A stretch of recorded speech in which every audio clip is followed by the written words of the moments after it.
Oh yeah.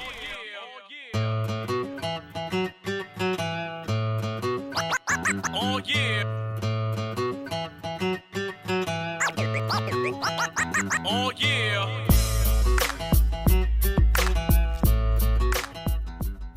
Welcome to Talkin HITS, a video podcast extension of the Country Top 40.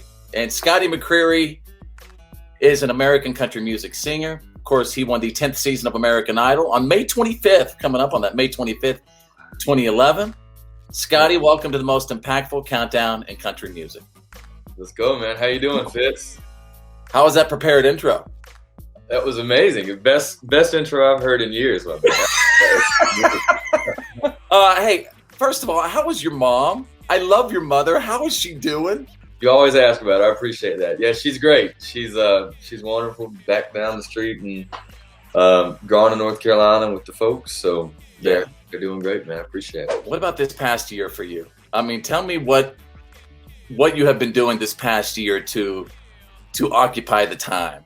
Yeah, I was just restringing my guitar right before I hopped on with you. So I've been in, this is like my little studio room, and I've been in here more than ever in the last year.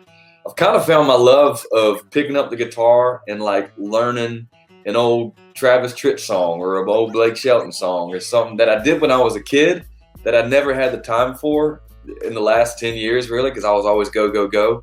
And all of a sudden I was like, man, I have the time to kind of learn this stuff again. And so I kind of found that love again in the last year, for sure. Would you also say that with this past year, you mentioned going back, finding that love and just picking up the guitar, playing old songs. What about as far as, taking this year to really plan out the next few years? Not only, hit songs you're working on and even what your touring looks like. Tell me about sort of that process. Yeah, you're spot on. We've definitely had a lot of those big picture meetings, whether it's with management group or whether it was just with me and my wife. We've been planning ahead and looking for, like, once the world opens back up, what are we doing then? What's our 5-year plan? So, and again, just writing songs for this record, writing songs for down the road and the next record. We've just had that time, that we never had before. So we've got a lot of songs in the bank right now. So hopefully that we'll be putting out more music more frequently. Coming up. Would you say too that since everybody's been pent up, that maybe 2021 and 2022 we're going to see some of the best performances in country music and probably hear some of the greatest songs that we've ever heard our entire lives? I think so. I think not only is the pent up energy, like folks want to get back out there and just feel the energy again. I think we're just gonna people had time not want to think about their shows, put new things in their shows probably. And kind of look back from 30,000 feet and say, all right, what were we doing good? What were we doing bad? But also, like, I've told Gabi, like, hey, once we get back out there, like, I probably won't be coming home that much because we want to be out there. So, so you're probably not going to see your mom quite as much when you're out on the road again.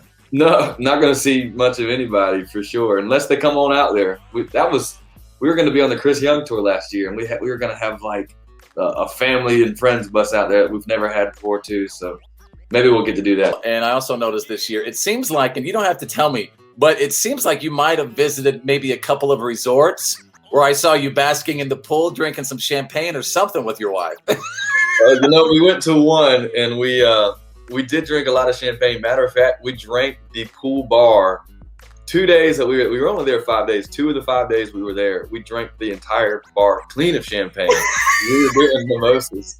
And then we went to the other bar that was kind of a little walk, but we went there they were like, we're out here. So we went there and got their champagne. And then we went back and I heard somebody go up there. I was like, can we get a mimosa? And the bar person was like, well, we would, but these guys in straw hats have been taking all of our champagne. We have nothing left. And you start drinking those mimosas in the morning, and then all of a sudden, you don't really realize, and you're having so many mimosas, and then that champagne headache, boom, it gets you, doesn't it? Oh, I know. The champagne headache, but also just there's so many bubbles. You just feel like you're that big balloon girl on Willy Wonka, that just blowing up, the blueberry girl. What have you been doing as far as just sort of to, a personal hobby for you to sort of rejuvenate this year? What's something that you have been falling back on? You mentioned playing the guitar and stuff. Yeah. But what's something else that you've been doing since you've had a lot of time this year? Yeah, I feel like the one thing that never really shut down, that was always open, were the golf courses. You can get outside. I am always socially distanced on the golf course because I'm normally looking for my ball off in the woods while everybody else is in the fairway. So out and one. Wait, what is it? Out and one, in and two, hitting three. Exactly. Yes, I said that a lot this last year. So I played a lot of golf. I was out there just to kind of take your mind off of things and have a little fun. A couple of weeks ago, Scotty, Brett Young came out with what he mentioned, what he would call his country music baseball dream team. And I was very upset about this because he didn't bring you up. And I'm like, first of all, you got to put Scotty on pitcher because Scotty's got one heck of a curveball. I know that for a fact. So Scotty's got to be pitching. So I just want to let you know that I included you inside of the country music baseball dream team. Thank you. I appreciate the respect. There's some respect on my arm. I feel like if I tried to throw that curveball now, I would be sore for 2 weeks. So I don't think I got that anymore. But yeah, old Brett, he's a good dude. How competitive is Nashville? I mean, obviously when you came in, winning American Idol, right? And you had, what unbelievable exposure to launch a career. Yes. But as you continue, as years go by, you continue to make your hit songs.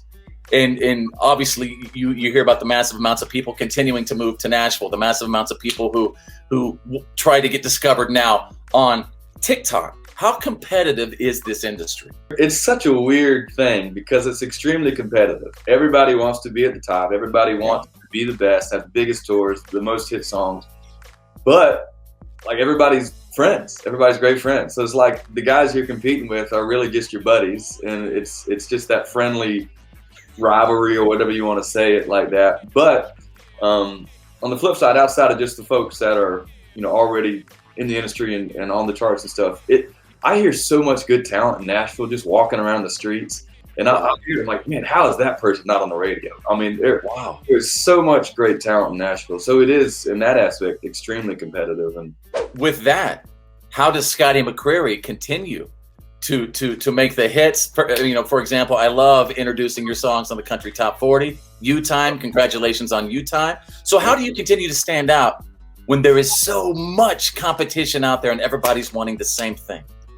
Yeah, I think when I was getting started out in all this, which is crazy to think, like you said earlier, it was 10 years ago, but I didn't really know the industry. And so all I was doing, looking back, hindsight 2020, was kind of chasing. All right, what's working at radio? I'm going to chase that. I'm going to chase this. And now I think in the last couple of years, I've just kind of been more comfortable being me. And yes, I love hearing that. Yeah, you found you, right. I really think that. And so look at, I never had a number one until 5 More Minutes, and that was just a song I wrote from the heart. And then, luckily enough, my second one was a song that I wrote for my wife, that's straight from the heart. In between was for me. So I feel like I'm writing my truth. I'm writing what I believe, what I love. And what I'm finding is you only hear about the differences on the news nowadays, but I'm finding if you write your truth and what your life and your real experiences are, we're all a lot more alike than we are different. And isn't it amazing that when you're writing about your truth and your experiences and what you even like as a song, that is what resonates with your audience too, the stuff that really comes from you? Yeah, it's amazing how many times they're like, man, you wrote my story, or we walked down the aisle to This Is It, or 5 More Minutes brought me back to my last football game, my last softball game, or helped me through losing a loved one. So and that means the world to me. That's what you do this for, You know what I also love is that your freshman year in high school, you were actually a tenor. Then the voice changed, and here comes that bass, right? Isn't that wild? Yeah, I love that. Easy for me to think about. And if I went back and tried to hit those notes now, I think I'd blow a vocal cord or something. So I'm not even gonna try. Is there a favorite song that you love to cover at your shows? One we've done from the beginning. We've always done Check Yes or No on the show. I love the story of back when I was on Idol, and King George called me on my cell phone and was like, he picked the song for me to sing that week. And I was just flipping out, man. Does that mean when King George called you on his cell that you actually have George Strait's cell phone number? I don't think I saved it. The phone I had back then was like a flip Motorola thing. So the T9 texting. So I don't even know if I could do that back then. I don't have limited time with you, but as we wrap up, you win Idol. All of a sudden, you start the quest, right? The life in Nashville. Yeah. It's a brand new world for a young Scotty McCreery. who was the first person that was nice to you as far as a country artist is concerned? Who reached out and was nice to Scotty and said, you need anything, you call me? It was Brad Paisley. He took me on my first tour, and there were so many nights that we'd be sitting backstage having dinner together, and he just kind of, put his arm around me and just kind of show me the ropes. And he taught me so much in that year of touring, just about what it takes to be great in Nashville and how to treat your band and crew. When I got to meet his band and crew and learned that at that point they'd been with him 13 years, it's like, man, I want that. So my band, most of the guys have been with me all 10 years now. And the newest guy's been with me 7 years. So I learned a lot from Paisley, and everybody was nice. I feel like there might have been a little bit of he came from Idol, he didn't grow up in the bars and the clubs working for it. There was a little bit of that, but everybody was nice, and I definitely felt welcome when I first got to Nashville. Isn't it amazing? Then it was, he came from Idol. Now here we are in 2021. Oh, that person came from TikTok. Right. And who knows, even 5-10 years from now, how everything's just going to change, right? When it comes to discovering new talent. Dude, it's so crazy. It changes so much. In just the short amount of time I've been doing it, it's changed a lot. And I feel like such an old man now. Like, I don't know how to do a TikTok. What's TikTok? My management's like, dude, can you please learn how to do this? I don't know. I don't get it. But you know what? You are in your prime as a country artist, and we absolutely love your traditional, just sweet country sound. Appreciate it. And let me tell you what, congratulations again on U Time. It is, man, every week I'm introducing that on the Country Top 40. So let's get. Appreciate it. Love to hear that, man, for sure. All right, as we wrap up here, we do something called Country Top 40 silent lip syncing. No voice, no lyrics, no nothing. If you could just silent lip sync one of your songs, we're all going to try to guess what it is. And then at the very end, you could tell us. All right. All right, it's CT40 silent lip syncing. Scotty McCreery.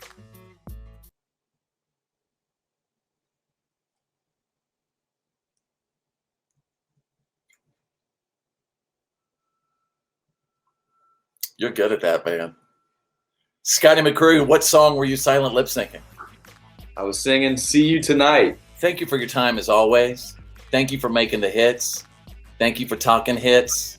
And man, we will definitely be chatting with you soon. Hey, appreciate it. Thanks for having me on, Fitz. Always enjoy chatting with you, brother. Back at you.